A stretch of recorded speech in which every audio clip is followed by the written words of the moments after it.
अब दिल्ली में जो एम्स अस्पताल है, एम्स की फॉरेंसिक विभाग की डॉक्टरों की टीम को बुलाया गया है और एम्स की टीम सुशांत के विसरा की जांच कर रही है। जो उसका विसरा रिपोर्ट है उसकी जांच कर रही है। विसरा रिपोर्ट से यह पता चलेगा कि सुशांत के शरीर में उस दिन जब उनकी मृत्यु हुई थी जहर या ड्रग्स जैसी कोई वस्तु मौजूद थी या नहीं थी। इससे यह भी पता लगाया जाएगा कि कहीं सुशांत को जहर तो नहीं दिया गया, और जिस दिन सुशांत की मृत्यु हुई है उस समय सुशांत के शरीर में ड्रग्स की मात्रा कितनी थी। सुशांत के घर में जो लड़का काम करता था, जब उससे बात की गई, इसमें से एक लड़का ऐसा था दीपेश नाम का, जो पहले नौकरी छोड़कर चला गया था। एक बार वो पहले सुशांत के साथ ही काम करता था, वो नौकरी छोड़ के जा चुका था, लेकिन उसका यह कहना था कि जब वो पिछली बार कुछ महीने पहले नौकरी छोड़कर गया उस समय भी सुशांत ड्रग्स का इस्तेमाल करते थे। लेकिन जब वो वापस दोबारा नौकरी पर आया, उसको दोबारा से जब रखा गया, तब तक सुशांत का जो ड्रग का यूजेज था वो बहुत हाई हो चुका था और सुशांत का जो शरीर है वो काफ़ी ख़राब हो चुका था। तब तक उनका स्वास्थ्य बहुत गिर चुका था। ये उनका जो डोमेस्टिक हेल्प है उसने बताया है। एक और बात जो पता चली वो ये कि जिस दिन सुशांत की मृत्यु हुई है उससे पिछली वाली रात को 3 जो सिगरेट होती हैं, जो जिनमें ड्रग्स भरा होता है, जिसमें गांजा भरा होता है, वो 3 सिगरेट उनके एक आदमी ने जो घर में काम करता था उसने उनके कमरे में रखी थी, सुशांत के कमरे में। और जब अगले दिन वो उस कमरे में गए, यानी सुशांत की मृत्यु तक सुशांत उन तीनों ड्रग्स वाली सिगरेट्स को कंज्यूम कर चुके थे। यानी उन्होंने ये तीनों सिगरेट जो है जिनमें ड्रग्स भरा हुआ था वो पी ली थी, वो खत्म कर चुके थे और वो काफ़ी बड़ी मात्रा में, भारी मात्रा में ड्रग्स का इस्तेमाल कर रहे थे उस समय, उस दौर में, और इसके साथ ही वो गांजा का बहुत इस्तेमाल करते थे। सुशांत सिंह राजपूत की मौत के मामले में मुंबई पुलिस की भूमिका शुरू से विवादों में रही है। उसकी गलतियों के कारण ही यह मामला इतना उलझता चला गया। जांच एजेंसियों में जो हमारे सोर्सेज हैं उन्होंने हमें यह बताया कि मुंबई पुलिस इस मामले में बॉलीवुड के ग्लैमर का शिकार हो गई। सुशांत की मौत के बाद मुंबई पुलिस ने बड़े बड़े प्रोड्यूसर्स और मुंबई फिल्म इंडस्ट्री के बड़े बड़े हाई प्रोफाइल लोगों को अपने यहां बुलाकर घंटों उनसे पूछताछ शुरू कर दी, मसालेदार खबरें पता करनी शुरू कर दी। इसके कारण जांच शुरू से ही भटक गई। ये वो सच है जिसे जानना आपके लिए जरूरी है। मुंबई पुलिस ने अगर शुरुआत में ही ये सारे एंगल्स को निकाल लिया होता तो शायद सीबीआई की जरूरत ना पड़ती, एनसीबी की जरूरत नहीं पड़ती। लेकिन मुंबई पुलिस उस समय भटक गई। मुंबई पुलिस उसका जो ग्लैमरस रास्ता था उस पर वो चली गई जहां से कुछ निकलने वाला था नहीं। अब रिया चक्रवर्ती को एक बार फिर से कल बुलाया गया है और आपको सबको यह जानना होगा आज कि कल का दिन बहुत महत्वपूर्ण है। एनसीबी अब यह भी जांच कर रहा है कि इस फिल्म इंडस्ट्री में और कौन कौन से ऐसे बड़े लोग हैं, प्रोड्यूसर हैं, कलाकार हैं, और कौन कौन से लोग हैं जो ड्रग्स का इस्तेमाल करते हैं, जो ड्रग्स को खरीदते हैं, और वो कौन से लोग हैं जो इन लोगों को ड्रग्स सप्लाई करते हैं। ये बात अब तक पता चल चुकी है कि रिया ने सुशांत सिंह राजपूत के लिए ड्रग्स ली हैं, खरीदी हैं, और उन्हें रिया ड्रग्स पहुंचाती थी अपने भाइयों के जरिए, बाकी लोगों के जरिए। यह रिया ने मान लिया है। अब कल की पूछताछ होगी और जो हमें जितने भी संकेत मिल रहे हैं अभी तक, वो सारे जो इशारे हमें मिल रहे हैं वो सब ये कहते हैं कि कल रिया चक्रवर्ती को गिरफ्तार कर लिया जाएगा। रिया चक्रवर्ती कल गिरफ्तार हो जाएंगी। कल उनकी लाइफलाइन, जो आखिरी लाइफलाइन बची है, कल वो समाप्त हो जाएगी और कल शाम तक रिया चक्रवर्ती सलाखों के पीछे होंगी। लेकिन ये जो मामला है, जो एनसीबी जिसकी जांच कर रही है, ये सुशांत की मौत का मामला नहीं है बल्कि सिर्फ ड्रग्स का मामला है। और जिस मामले में रिया गिरफ्तार होंगी या हो सकती हैं वो ड्रग्स से जुड़ा हुआ मामला है कि उन्होंने ड्रग्स की खरीद फरोख्त की, ड्रग्स उन्होंने सप्लाई की और वो ड्रग्स खुद भी कंज्यूम करती थी। ये मामला उन पर बनेगा और हो सकता है वो गिरफ्तार हो जाएंगी। लेकिन ये मामला ऐसा है कि इसमें उन्हें बहुत जल्द जमानत भी मिल जाएगी। इसलिए ये सारी बातें आज हमने आपके सामने स्पष्ट की हैं। अभी तक मामला यहां तक पहुंचा है। सुशांत सिंह राजपूत की मौत को मीडिया ने अब तक आपके सामने एक क्राइम की स्टोरी की तरह पेश करके रखा है।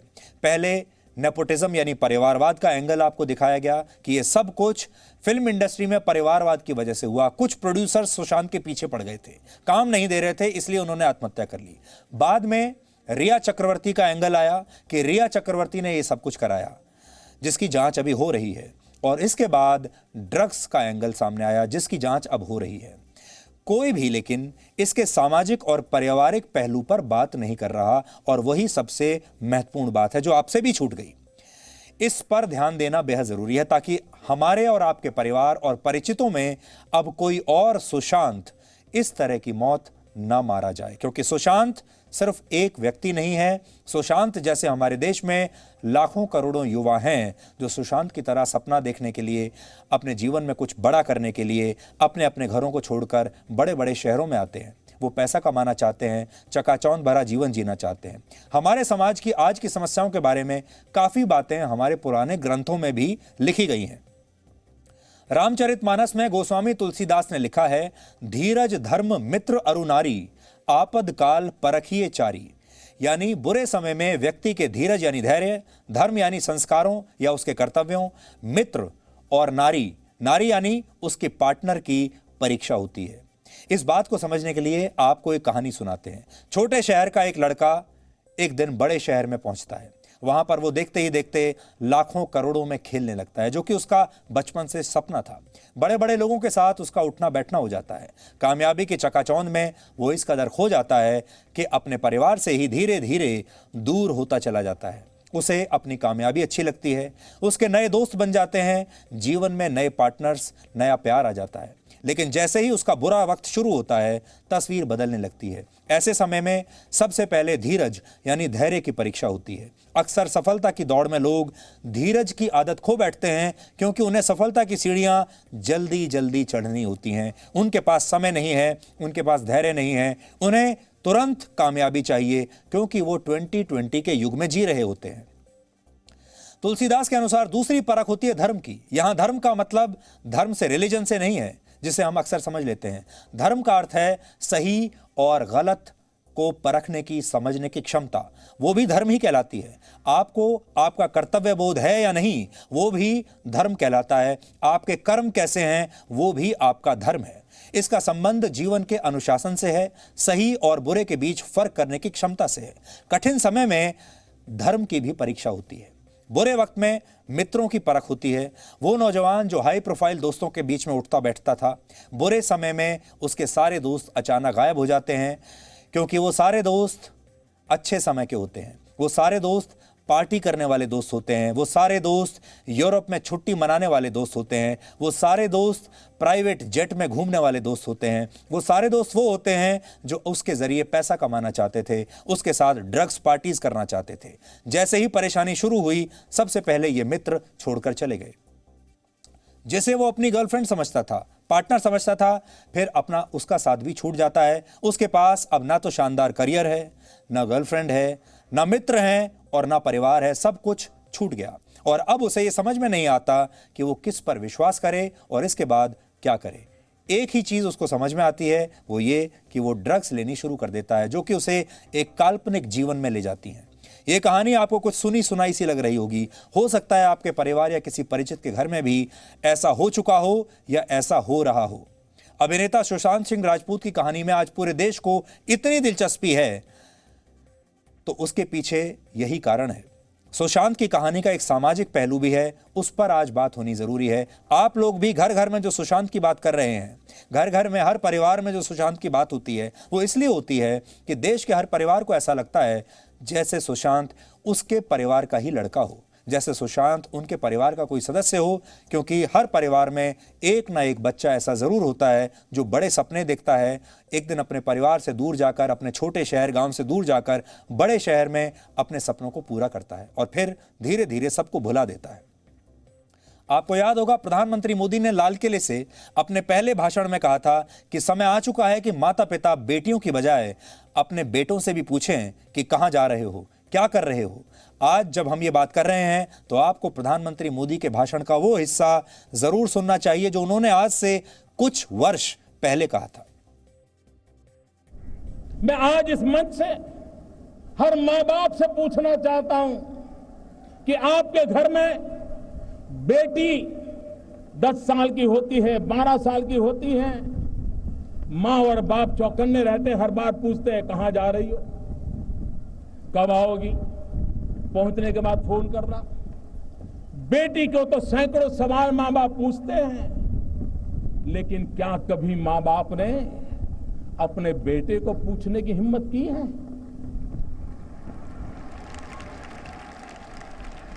कहां जा रहे हो, क्यों जा रहे हो, कौन दोस्त है? क्या मां बाप के नाते हमने अपने बेटे को पूछा कि तुम क्या कर रहे हो, कहां जा रहे हो? अगर हाँ, मां बाप तय करें कि हमने बेटियों पे जितने बंधन डाले हैं कभी बेटों पर भी डाल करके देखो तो सही, उसे कभी पूछो तो सही। तो आज सवाल यह है कि अगर सुशांत के परिवार ने भी सुशांत से ये सवाल कर लिए होते, कहां जा रहे हो, किसके साथ जा रहे हो, तुम्हारे जीवन में चल क्या रहा है, हमें बताओ, तो शायद सुशांत की जान बच सकती थी। अक्सर लोग बेटियों के लिए तो बहुत चिंतित रहते हैं, लेकिन बेटों पर ध्यान नहीं देते। वो कैसे लोगों से मिलता जुलता है, क्या करता है, कहां जाता है, सारी सीख बेटियों को तो दी जाती है, लेकिन बेटे के संस्कार और संगत ठीक रहें, इसकी चिंता देश के माँ बाप को आज भी बहुत ज्यादा नहीं होती। लेकिन अब लड़कों के माता पिता को भी घबराने की उतनी ही जरूरत है। अब लड़कों के लिए भी चुनौतियां उतनी ही बढ़ गई हैं जितना लड़कियों के लिए। ऐसा किसी के साथ भी हो सकता है, चाहे वो बेटी हो या बेटा हो। यानी परिवार का जो संस्कार है, जो परिवार का एक सेफ्टी नेट है, ये शुरू से हमारे संस्कारों में रखा गया है। शुरू से हमारे संस्कारों में, हमारी सोसाइटी में ये हमें बताया जाता है कि परिवार बहुत ज़रूरी है। आज अकेले रहने की ललक में परिवार बोझ लगने लगते हैं, क्योंकि आज के ज़्यादातर युवा बड़े शहरों में अकेले रहना चाहते हैं, अपने जीवन के बड़े बड़े फैसले खुद करना चाहते हैं। आज़ादी के नाम पर स्वच्छंदता यानी मेरी मर्जी वाली सोच सब पर हावी हो रही है, और इसी सोच के साथ लड़का जब घर से निकलता है तो उसके जीवन में नए मित्र आते हैं, नारी आती है यानी उसकी गर्लफ्रेंड की एंट्री होती है। जब तक अच्छा समय होता है ये साथ बहुत अच्छा लगता है, लेकिन इस रिश्ते की परख तब होती है जब बुरा वक्त शुरू होता है। अक्सर ऐसे ही नाजुक समय पर ये दोनों रिश्ते यानी मित्र और नारी धोखा दे देते हैं, छोड़कर चले जाते हैं। परिवार के साथ पहले ही दूरियां बन चुकी होती हैं, यानी तब तक परिवार भी बहुत दूर हो चुका होता है, और ये लड़के या लड़कियां परिवार के साथ कुछ शेयर भी नहीं करते। जीवन का यही वो मोड़ होता है जब कोई इंसान कभी नशे की तरफ बढ़ जाता है तो कभी बात सुसाइड और मर्डर तक पहुंच जाती है। याद रखिए कि दोस्तों या गर्लफ्रेंड के साथ आपका सुख दुख का कोई हमेशा का कॉन्ट्रैक्ट नहीं होता। वो सुख में आपके साथ हैं, आपके साथ पार्टियां करते हैं, वेकेशंस पर जाते हैं, लेकिन दुख आते ही अगर वो आपको छोड़कर चले जाएं तो उन्हें आप रोक भी नहीं सकते। इसलिए ज़रूरी है कि अपने परिवार को कभी खुद से दूर ना होने दें, क्योंकि परिवार किसी कॉन्ट्रैक्ट से बंधा हुआ नहीं है। परिवार को आपसे कुछ चाहिए नहीं। माँ बाप का जो प्यार है वो हमेशा बिना किसी कॉन्ट्रैक्ट के है, और वो सदा के लिए है। जैसे कहते हैं ना कि हीरे की चमक सदा के लिए है, माँ बाप का और परिवार का प्यार भी सदा के लिए होता है। मुश्किल समय में परिवार सोशल सिक्योरिटी नेट की तरह काम करता है। वो कोई भी गलत कदम उठाने से आपको बचा सकता है। आज सुशांत सिंह राजपूत के लिए न्याय की लड़ाई उनका परिवार ही लड़ रहा है। वो पुराने मित्र उनके लिए आवाज उठा रहे हैं जो कामयाबी के रास्ते में उनसे काफी पीछे छूट गए थे, क्योंकि उन्होंने अपनी कामयाबी इन पुराने मित्रों से शेयर नहीं की थी, नए मित्रों से शेयर की थी। लेकिन वो नए मित्र कहीं नहीं है, बल्कि नए मित्र तो वो हैं जिनकी जांच चल रही है। जबकि अच्छे दिनों के ज्यादातर साथी आज उनकी मौत के लिए संदेह के घेरे में हैं। ये हैं पुराने मित्र और नए मित्रों के बीच का फर्क, जो आज हमें समझना चाहिए। इसके बारे में हम आपसे बात करते रहेंगे, आगे भी आपसे बात करते रहेंगे कि समाज को और देश के परिवारों को इससे क्या सबक लेना चाहिए। ये तो एक ना एक दिन आपको पता चल ही जाएगा कि सुशांत सिंह राजपूत की मृत्यु कैसे हुई। उन्होंने आत्महत्या की थी, क्या उनकी हत्या की गई थी, उनकी आत्महत्या के पीछे या उनकी मृत्यु के पीछे कौन कौन से लोग थे, ये छुपेगा नहीं। ये तो एक ना एक दिन पता चल जाएगा। लेकिन सुशांत सिंह राजपूत आज देश के हर युवा के लिए और देश के हर परिवार के लिए एक बहुत बड़ा सबक छोड़कर गए हैं। लेकिन दुर्भाग्य ये है कि उस सबक के बारे में कोई बात नहीं कर रहा, उस सबक को कोई सीख नहीं रहा।